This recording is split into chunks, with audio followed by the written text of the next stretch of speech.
When facing problems, what is the first thing you do? 2 Chronicles 20 verse 6. Lord, the God of our ancestors, are you not the God who is in heaven? You rule over all the kingdoms of the nations. Power and might are in your hand, and no one can withstand you.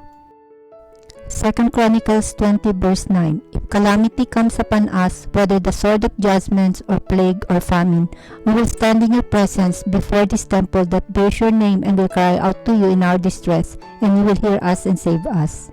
In the story of King Jehoshaphat in the book of Chronicles, he bowed his head and fell down in worship before the Lord. He is a king, but this Bible story tells us that it is important to seek the Lord before making a decision.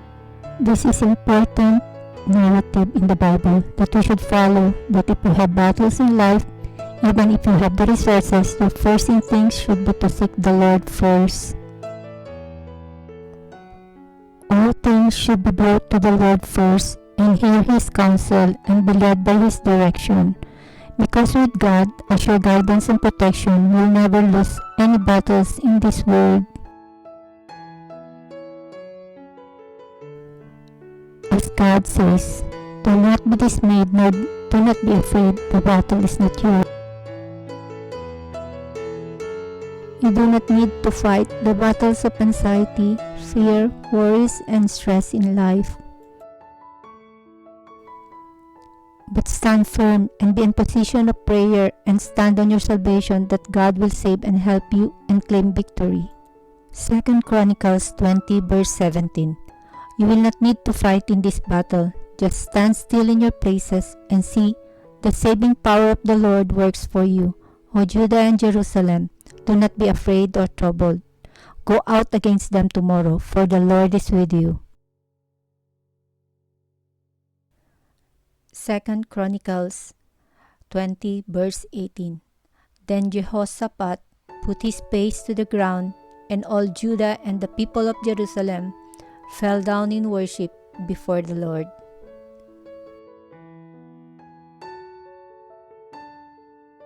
You should have faith like Jehoshaphat, like when he said, God fixed this.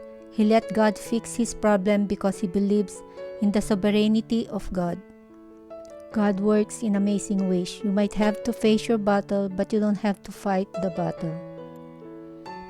Keep the faith by trusting God. Whatever you are going through, He will take care and fight for you.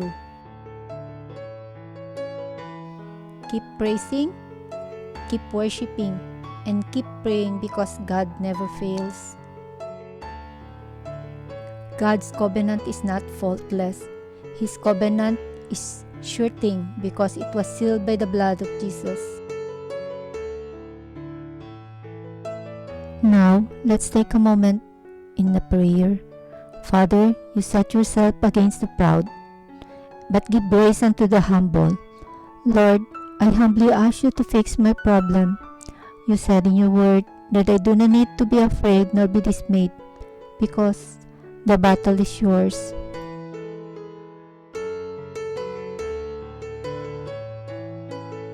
Then I trust that you will fight for my battles. So be it, Lord, this is your battle. In your hand is power and might, in your hand is victory. I am declaring victory over my financial problems. I am declaring victory over my physical and mental health, victory over my relationships, victory over my work, and victory in all areas of my life. God, I thank you and praise your glorious holy name. In Jesus' name I pray. Amen.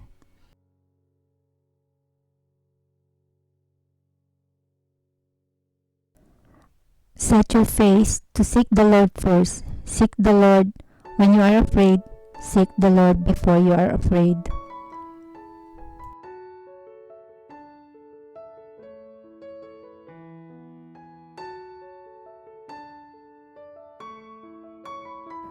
Whenever you are afraid, your first nature is to face and worship the Lord.